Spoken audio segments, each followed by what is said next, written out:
Si tu n'utilises pas les traps dans ton trading, c'est peut-être dû à ça que tu n'es pas rentable et c'est peut-être dû à ça que tu te fais SL à chaque fois sur les graphiques. Alors qu'est-ce que c'est les traps?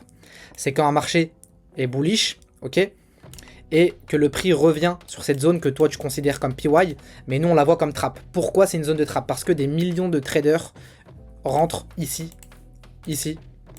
rentrent après ce BOS et rentrent sur cette zone. Et du coup, millions de traders égale zone de trap et égale zone prévisible, c'est-à-dire zone où le prix va donner des réactions afin d'induire des personnes en erreur et les prendre juste après. Ok. Et ici, en structure bearish, c'est exactement la même chose. BOS à la baisse, on a notre BOS ici. Ok, BOS ici, on revient dans cette zone, on donne une réaction, on la prend. Et lorsqu'on rechoche à la hausse, la zone de trap, elle se transforme, elle est plus vendeuse, mais elle est acheteuse. Ok, si le prix revient dans cette zone, et bah c'est une zone de trap. Pourquoi? Parce qu'il y a des millions de traders qui la voient, il y a des millions de traders qui voient cette zone, et il y a des millions de traders qui vont entrer en même temps que toi. Dans n'importe quelle chose dans la vie, et surtout en trading, si tu fais et tu vois le graphique comme la masse, et bah tu ne seras jamais rentable parce que tu es la liquidité.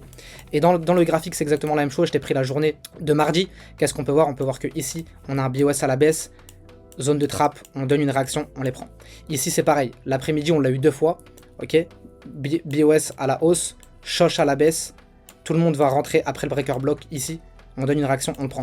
C'est pas un hasard si on a tout ça, c'est qu'on a des millions de traders qui entrent et tout le monde trade la structure. Ok, tout le monde trade les BOS, les PY et surtout les zones de FVG. Et tous ces éléments contribuent aux zones les plus prévisibles de ce marché. Si tu veux que j'entre en profondeur sur les traps, sur les zones les plus prévisibles du marché, sur les plus gros pièges du marché, commente trap et je te ferai une version plus longue sur le prochain réel où j'expliquerai et je détaillerai tout de A à Z.